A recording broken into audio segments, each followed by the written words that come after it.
turned around, and on White Rock in Killiney, there's a nudist beach, which I was unaware of. Yeah, I've heard about that recently. Yeah, it's a bit of a surprise, that's for sure. Out there and loving every minute of it. But I think it's quite politicized as well, isn't it? That nudist beach. In terms of its gender. Oh yes. It's just men. Yeah. And because you've really learned to say things in a really diplomatic way, haven't you? Anyway, this is the water issue. It is indeed. Yes, it is. Water everywhere. And why did we decide to do the water issue? Well, when we're talking about issues, we're talking about things that pertain to our lives, obviously. And you grew up by the sea, but I think we both, as adults, have only really properly got into sea swimming. Maybe I'm wrong. Maybe you've always been doing it, have you? Have you always been sea swimming? It's all, yeah. I mean, on and off, but yeah, definitely the sea has always been a massive part of my life, to the extent actually that when I moved to Paris, I couldn't figure out what was wrong, that I was having a great time, but there was something missing. And it took me months to realize, because I'd taken the sea for granted and it was all I knew. I never considered that the sea wouldn't be in proximity to me. And that sounds really weird, but I eventually went, oh my God, there's no sea. I'm landlocked. So for Canadian listeners and Romanian listeners, Sonia grew up in a place called Malahide, which is right by the sea. And I grew up at the foot of the mountains, which is not right by the sea. And so what we thought would be interesting is, since COVID particularly, people like me have really turned their eyes onto our country and gone, wow, this is a great little country. We're like New Zealand, but near. And the sea swimming has become a massive trend. Now, there's other elements of water we want to talk about, but we're particularly fascinated by the massive uptake of people enjoying the sea. And it's something you knew about and would often talk about and be aware of. Even though the Irish Sea is cool, it's not cold. And therefore, the exhilaration is something I find really hard to describe. When you learn to get into cold water or cool water, you freeze, and your body starts to tingle, and then you get warm, and then you're swimming in the sea, and you just where you grew up basically, and it's just unbelievable. So I've read lots of articles about people who've changed their lives through sea swimming, who've recovered from an illness, who've gotten over the biggest losses in their lives, and I actually starting to understand there's something unbelievable about sea swimming. And I still even can't clearly put it into a sentence right now. Do you know what I mean? Before we proceed to the benefits, can I come up with my Debbie Downer fact just to help people? Yeah, go for it, Esther. Here we go. A bit of Debbie Downer. Come on, it's too positive right now. But just this I only learned in recent years, if you ever get into the sea and you fall in by accident and you know that your instinct is to thrash around, apparently if you fall into cold water, try and keep your body as still as possible, which is hard to do because you're wasting energy. And if you get into a difficult situation, you'll be fatigued, and then you might be able to last as long in the water. But when you're deliberately throwing yourself in, it's invigorating and exhilarating. But that could. Well, just to say, actually, funny you say that. Here's a little takeout from this now. I picked my mother up yesterday from the Eye and Ear Hospital, and she has muscular degeneration in her eyes. And she got into the car, and we've known about this for months, but she's only listened to yesterday. And she just, in a Mary Ingalls dramatic way, went, I'm going blind. And I was like, you're not going blind. And we had a big talk about it. And I said, Mom, if you panic, you drown. And that's exactly what you're saying, right? If you panic about the situation, you don't see what's actually happened. You can't take the information, and you can't make a balanced approach to what's going on. And you slip under and you drown. So I actually said that phrase yesterday. Stop panicking. We need to, let's assess what the information is. Tread water for a bit. Tread water. That's life, isn't it? And actually, here's another little practical tip if you've taken to the sea. And I only found out about this recently, that the sea has a natural rhythm to the surface of it, and when it's flat, that means that there's a current underneath it. And actually, if you do get caught in a current, the worst thing you can do is try and swim to shore. If you swim to where you can see the ripple on the water's edge in a horizontal parallel to the shore, it gets you out of the current quicker. Hope you absorb those facts. That could help somebody. You got it? Yeah, in the got show it. notes. In the show notes. In the show notes. When you see a ripple on the But water, I think, do you know what? I think sea swimming is definitely a huge part of this, and it's a great, it's widely recognized as having huge mental health benefits. But I think that's only part of the water issue. Like for me, water is just, it always makes things better. The sound of it, the smell of it, the feel of it, everything, whether it's salt water or whether it's, what's the opposite to salt water? Fresh water. Fresh water, yeah. And I remember swimming in a lake.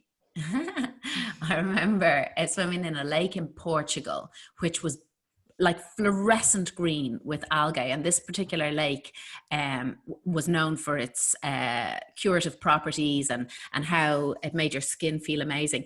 Now, it was actually like swimming in oily soup. I've never experienced anything like it in my life, so it was dense and viscous, but it was still amazing, you know. And water does something that has been scientifically proven to benefit the brain. Like this stuff works. So in 2011, researchers George McCarran and Susanna Morato, she of the London School of Economics, he of the University of Sussex, did a huge, and I mean huge, body of research, 60,000 subjects, 3.5 million responses. And they found, they did this kind of happiness charting. And they found that the effects of the natural environment, particularly where water was evident, could increase your happiness rating by 6 clicks. So people who are, and they actually developed an app out of it called Mappiness, where they mapped people's mood depending on where they live in proximity to water. And they found this cluster of well-being around water. So it works. And I heard a great piece of advice actually where I don't know, and it was like, it's like going for a run as well. It's like, it's a great piece of advice if you're feeling like, oh, I don't want to do my exercise, or I don't want to do something that's good for me, but I know I'll be happy. And this one woman, I don't know where we were, I don't know who said it to us, but she said, nobody has ever regretted going for a sea swim. And I was like, oh my God, that's a genius piece of advice, because you know you're going to love it. And it just reminds you before you get in, I'm going to be so happy after this. And I say to myself, just going for the run this morning, nobody's ever regretted going for a run, because you're so delighted with life afterwards. So that's what makes me keep going now. In that last Sunday, I was on my own, Adam was away, and I said, Wayne, Julie, and my friend, and I was like, are we going? And she's like, come on, let's go. And she goes every day. So she's not a bother on her. And I still am Jessie J, jelly boy. Once I'm in, I'm like, so it's just amazing. It's game changing. And that sets you up. It's divine. I'm seeing, like, she's laughing there because she's from near Dalkey and she's been going there all her life, like Malahide, you know. We went on Monday night. I mean, it's so trendy now. It's everybody's at it. But I also think, okay, it's trendy and it's a bit eye-rolly for the locals.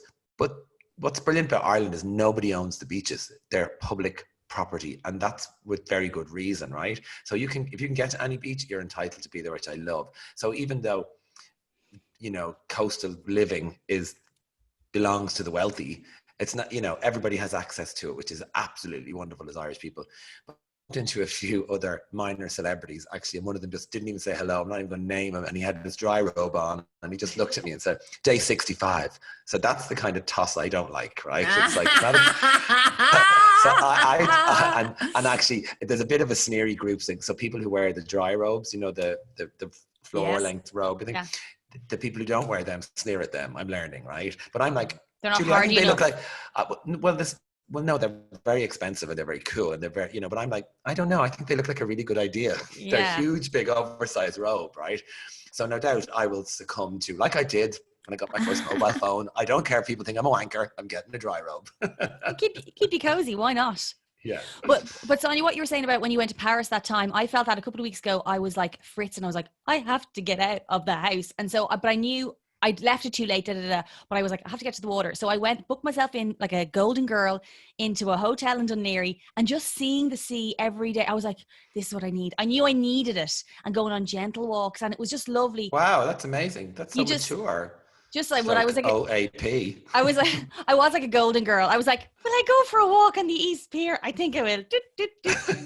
I'll have an ice cream again today. But it was so nice. And then of course I was Googling when I got home, how much do houses cost in Dalkey? How much? I was like, a lot. a lot, yeah. Oh, I found a lovely one for 5.8 million. But yeah, it is really calming. And those things, like, they just reset you, and we have to, you know, maybe you might go out and buy yourself a t-shirt or this and this and this, but actually you just get out there. It seems so cliche and kind of, you know, kind of, I don't know, saccharine, but it's true. If you go outside for a walk, I read a wonderful piece about, and it's funny that you should talk about that, sort of the rising acknowledgement of the value of experience over things.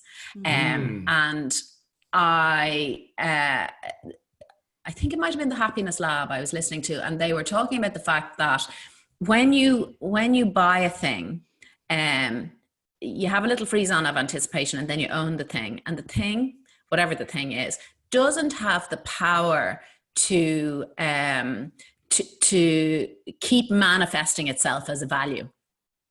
For the most part. Yeah, that makes sense. Yeah. Whereas the experience, there are three parts to the experience. There is the run up to the experience, so the sort of sense of anticipation of the experience. There is the experience itself, and then there is the memory, so it's a three-part piece of value that just keeps giving back to you. So an experience will always live there if it was a positive experience, or maybe if it was a negative experience, but it'll live there and continue to give you value in a way. And actually, I saw this great graph because I once had a very expensive piece of clothing stolen on me, and I was devastated, but I hadn't placed enough value on the piece of clothing to mind it as well as I should have while I had it.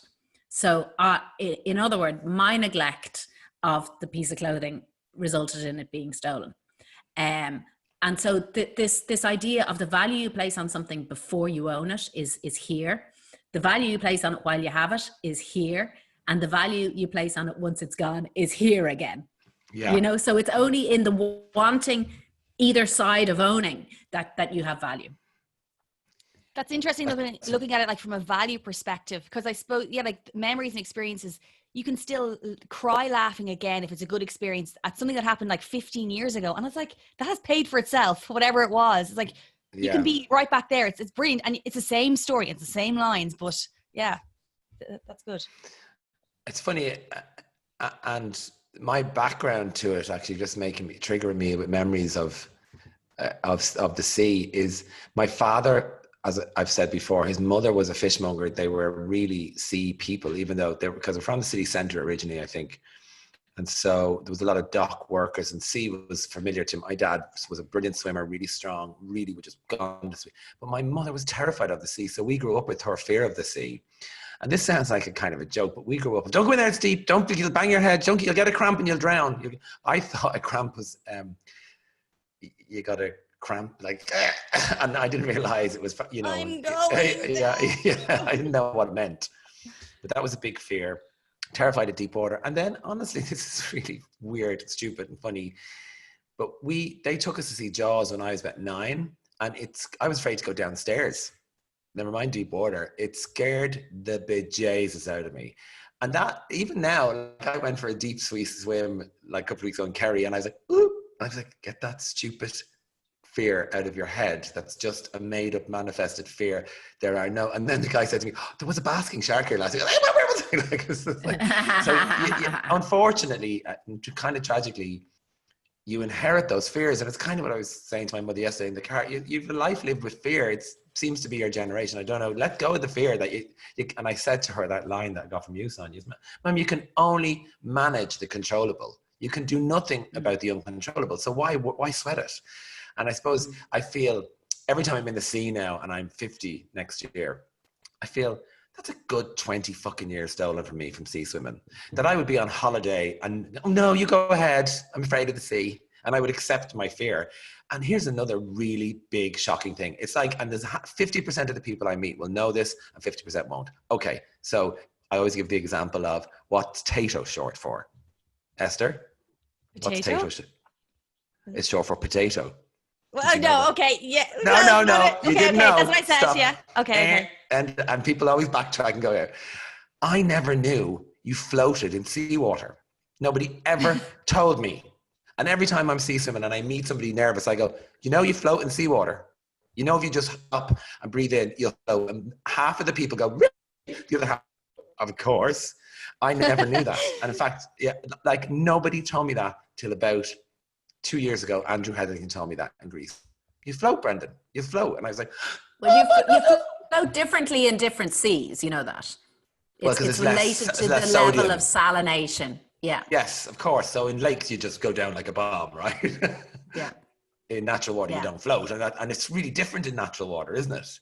But in the Mediterranean, where you just go, oh my God, you're safe nearly. Yeah. It's really like you just... And I suppose that the health warning on that is that when you throw, very low temperatures into the mix, that there is an added risk in the waters that we inhabit of, danger. And it's widely known not to swim on your own, go with somebody, wear a brightly colored hat to be seen, all that kind of stuff. So, I think we have to be acutely aware of the power of the sea. It's an extraordinary, powerful beast of a thing. You have to respect it. I've never swam in the winter. We'll talk more about that and sea safety because we're sea safety experts in a minute. Let's just take a little break. And we're back, ladies and gentlemen. So you know what you were saying about, we were talking about sea safety before the break. Actually, I've seen a few people when I was down, the latest thing, in addition to the dry ropes, I've seen people with actual like Baywatch buys. So everybody has them. They're proper swimmers. That's just so normal. I'm getting one of them. No. So like everything, I want to get the Brendan swimming action figure. Comes with a boy and a dry rope. When I get into something, I just get into it, right? So I just go all in, right? Have all the bits, yeah. Because do you know what? Actually, like animal flow, it was low to the ground. It's good for your joints. It's good for your core. So it's an exercise. Swimming is an exercise that I saw a woman being pushed down in a wheelchair. I'd say she was 100 in Icaria in Greece, and they put on in her wheelchair meter long flippers, like the longest flippers, the big long ones, and and she was like a fucking mermaid in the sea. It was most beautiful thing. And obviously she every day, and I was really inspired by that. I was like, swimming is the one thing you can do as long as you can get into the water, no matter who you are. So I thought that's really good for your joints, really good for you. And then friends like Alan and Andrew and lots of different friends who are kid swimmers on holiday would go up in the morning and they'll do a swim across the bay for a workout. I thought that's a brilliant thing to be able to do when you're on holiday, to enjoy the water. So I suppose I've always had aspirations to get exercise from swimming. So I suppose, and if you have one of those orange buoys, then you put them on your waist, and they're safety and they're visual and they're really good. And I had to go with one. I was like, oh my God, it's like an armband for an adult. I'm really taken with the difference between, so you said your mother was terrified of the water. My mother was also terrified of the water. And, I think she had a bad incident. She was pushed into a body of water when she was a kid, and so she was really, really terrified. And as her response, she took me to Alsa. I think no, it wouldn't have been Alsa, would it? No, because I was born in Donegal, so it would be up in Donegal. When I was teeny tiny, she took me to the local pool, and she wouldn't get in herself, but she threw me in for the baby swimming classes, and she said, I am not passing on this fear. Wow. And so myself and Aisling were taught to swim at a very, very young age. It's interesting. Like, I mean, what amazing to be so acutely aware of not wanting to transfer your own fears. That shows a huge level of maturity on her part, I think, It's interesting because my mom, sorry, go on. No. So my mum can't swim either, and she did the same. Had to really sit in her hands, and we went to swimming lessons and stuff because, like, same like you, didn't want to transfer that onto us. Like when you pretend to other kids that you like spiders, they're like, oh, they're great. Look at the cute little spider. So many legs to attack you with. But it is amazing because it must be so hard to watch when you were terrified of it like that, to watch your most precious little things floating around like Tayto crisps. So weird. Like, it's so weird because my parents would argue about it. My dad would bring us. So I wasn't afraid of the water because I would get in with my dad and he would throw us up and down and around. But away from my parents, I inherited her fear. You know, with him, I wasn't afraid because he wasn't. He became, don't be stupid. My dad could he was swim the with protector as well, right? Yeah. So, and he would, and one of my most, like, it's blazed into my memory, this mad time. We took a boat, a little fisherman boat, and I would have been about 8 or 9, to the Skellig Rocks. And there was only about 10 people, 2 Germans and 2 Americans, and us, myself, my 2 sisters, my mum and dad. And they would have been only in early 30s when you think of it now, you know. And there was a huge storm coming back from the Skellig Rocks, and the boat was literally going up and down and up. And I always remember my mother, white, like just going, what's wrong with her? And she was terrified. And she's holding us. And in fairness, she started singing. We all started singing, and she let the veil slip when the skipper's junior came down, big burly guy, and said to my mother, "Don't worry, if anything happens, I'll grab your kids." And she was like, "What's going to happen?" Oh, that's great. Yeah. And that became an after dinner story that really locked in our fear of the water, you know, which is awful because I love the water. Like, I love, even on holiday, I want to be by the water, you know, I want to live by the water. I want to be near the sea. Because we live on an island, it just feels. Do you know what it's called? It's called the blue mind effect. So this researcher called Nichols has studied it, and he says it is a chemical reaction, which is catecholamine neurotransmitters, and they're neurochemicals which can relay stress signals in the brain and recalibrate. So that it's actually a really neurologically sound way to reduce stress and anxiety. So you don't even have to be in the water. So these negative ions, and we talk a lot about negative ions. I've always said, oh, it's the negative ions. I never knew what they were. So they're odorless, tasteless, invisible molecules that we inhale when we're close to water. So we don't even have to be immersed in the body of water to get the So are they positive? Are they positive ions? They're negative ions. They're called negative ions with positive effect. Why are they called negative ions? I guess it's the molecular structure of them is that they're a negative field, but that's just what they're called. But it has a neurological effect on the brain. And when you think about it, right, fresh water has always been essential to human survival, and salt water has always been a primary food source. So going back to our primal core, water has been essential to our survival. So that's why we're drawn to it. It's in our makeup. Yeah. Now, do you know what's interesting? The fear is still in me to go diving. I can't imagine diving. Oh my God. Diving. I have a diving story. Go. Give us. I actually, it was a long time ago. It was like I was auditioning for a short film, and they said, "Can you swim?" And I said, "Yeah." "Can you dive?" And I was like, "Can you ride a horse?" I was like, "I can dive on a horse if that's any use to you." So anyway, but basically, I hoofed myself off a really high diving board, going, "How is this going to go?" There's footage. I felt like it was like hitting concrete. Mad. When you have no skill, I just was like, I'm falling forward. Like, can you imagine, like 15 foot up in the air? I'm 5'11", and there was a whole crew around me, and I was like, here goes a diver. And when I came up out of the water, it was like silent. I was like, ah! I was bruised, like instantly all across my thighs. Diving is a skill. I'd be scared of diving. Oh, sorry. You were I was diving off a diving board. High diving off a diving board. Oh, the character was like coming out of a different time. So that makes you officially nuts. Wally. That you wanted the job so bad you're willing to risk your life for it. And then they were like the first actor. Not the first, no. And they were like, let's go again. And I'm like, okay, fine. And let's go again? Yes. They dried my hair, and I was covered in bruises. But anyway, we might cut that out. But there you go. Very funny. No, I have a diving story. So myself and my gorgeous sister Aisling were in Turkey on a little holiday, and we took a boat trip. And the captain of the boat said, so say there were about maybe 8 of us on this boat trip, round the islands, round the caves, blah, blah, blah. And the captain said, there is a cliff over there.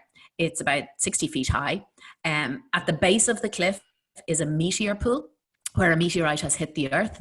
So it goes down another 60 feet under the deeper than seawater level. If you dive off the boat, you can swim to the shore, you can climb up the cliff, and you can dive off. And so I'm like, come on, Ash, let's do it, right? And she was like, yeah, let's do it. So we swam, and it took us ages to swim to shore, and we were like swimming. And myself and Ash and one Englishman, right? So of the 8 of us on the boat, 3 gobshites dived off the boat to have this experience, right? So we're like, oh, lovely Mediterranean Sea, beautiful. And we get to the shore, and the shore is very sharp shale. So we're like, all the way across the beach. And then we have to climb up the cliff, which is 60 feet high. And we're like, all the way up to the top of the cliff. And when we get there, there's about 6 local Turkish lads, right? Hard chaws. And they're in and out of the water, up and down. And we get to the top anyway. And Mr. Englishman is all gung-ho. He's like, I'll go first. And we're like, yeah, okay, you go first. And he goes, right? He comes up out of the water, and he's just treading water, and he's just looking up at us, right? Kind of blank-faced, right? So I said,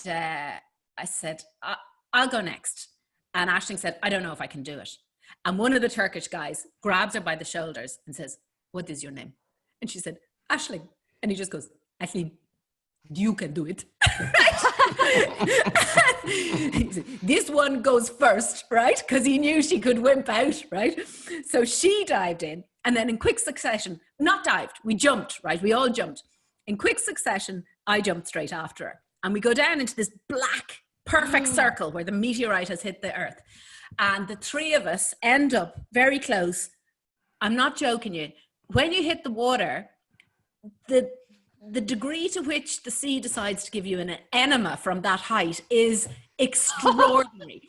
And I'm looking at the terror in the Englishman's eyes, the terror in my own eyes, the terror in Aisling's eyes. And the 3 of us just looked at each other, and we had been completely flushed out from the inside out.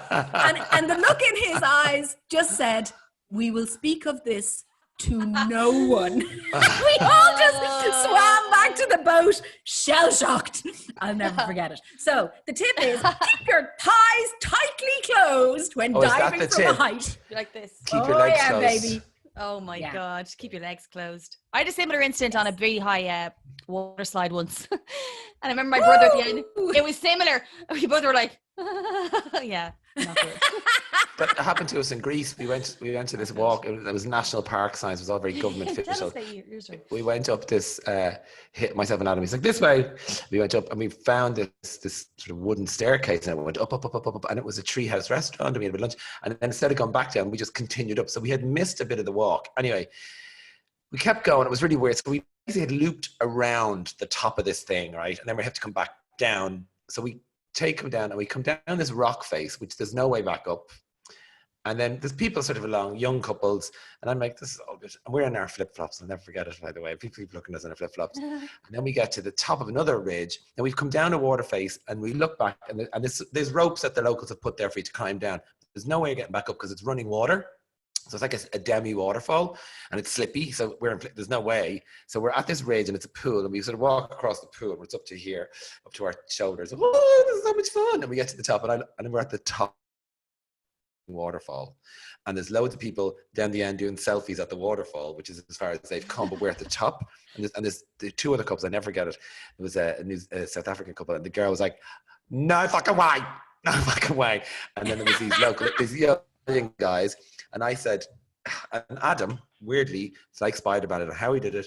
He scaled down the front of it, and it was really weird. He was lucky. But there was a tiny meter by meter black hole, and all around it was high jagged rock. So when you jumped, and it was about 30 feet, you had to get into the hole, or you smash your legs off the rocks. So I said to the Spanish guy, I think he was Spanish or Italian, young guy, fit as hell and young, and I was like, he said, you just have to get into the black bit. And I was like, is it possible? He said, oh yeah, we've done it. It's you can do it. Just be careful. And he said, I don't know how he got down there. And Adam's down, and it's really noisy at the bottom of the waterfall, obviously, right? So I'm going, Adam, tell me where you put your foot. Like, I think I'm going to climb it. And then I just went, oh, fuck it. And I just jumped. And I went, and landed in it, and I was fine. And I got a big round of applause, right? And to this day, because Adam was talking to somebody, he sort of looked, and I was down. And when I swam over, he went, "Did you slip?" I was like, "No, I didn't slip. I jumped." How But dare you. was one of those. I was like all day, my chest out. I am man. Hear me roar. It was brilliant. I loved it. Yeah. And my flip flops stayed on my feet, and I didn't get an enema. That's hilarious. What a pro. You must have been clenching, Brendan. I don't. Always I was. Do you know? I was so adrenaline terrified. It could have given me an enema. I didn't notice. Now, if there's anyone who's listening who can swim or is like maybe scared of the sea, now maybe those stories have inspired them or perspired them. Imagine if you dive and you jump off a really high rock, you could get an enema. Not knowing how to swim is like not knowing how to drive, as far as I'm concerned. You're missing out on a massive opportunity in life for expansion. And I think both those skills are really important in life now. Like, I know it's scary if you are scared of the water, or you're just like, I've left it too long and I should. Because people I know in work can't swim, and I think that's crazy. So just like, there's classes, and everyone in the class will be at the same level as you. So don't be scared. And go with somebody. What I've noticed is, and this is my little experience and anecdotal statistic, people tend to hold on to "I can't swim" like one of their badges. Oh no, I don't swim. No, don't make that part of your personality. Oh no, I don't drive. Like, it's all learning. You have to learn to do it. But I've noticed some people, it's like, oh, I'm afraid of cats, or I don't swim. They make it a part. It's part of their identity. Get rid of that. Yeah, get rid of that, because actually swimming is the one exercise it's safe to do until the day you die, because it's really easy on your joints. You pace yourself at your own rate. And I see lots of older people swimming all the time. It's good for circulation. It's good for your heart, good for your muscles, good for your brain. So for me, if the older, the better to start. That's what I think. That's great advice, I think, as well. I support that. So do you I have... support that too.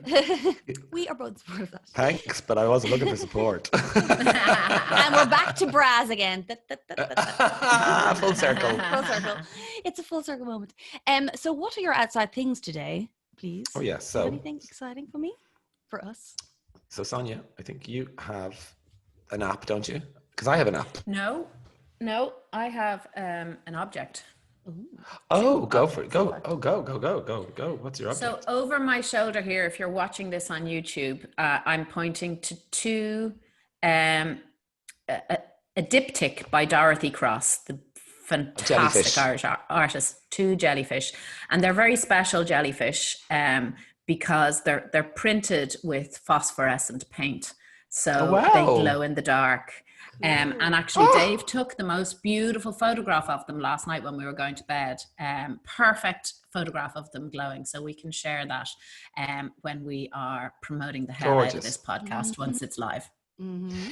So then I'm going to do the two apps. One Irish designer with a cool name called Tides, and it's really easy. It's actually not an app, it's a website, and it's called Tides, and it just tells you when the high tide and low tide is, which is good to know, because often when the low tide is there, you can't find any water. So even mid tide is good, but Tides is good. And then the other one, which is really interesting, which is a social entrepreneurship project, cross-border as well, so all very right on, and it's called EU Water Project, and that is an app which tells you about the water quality, which is always nice to know, because unfortunately in some parts of Dublin the water quality isn't always perfect after rain, so you want to check that out.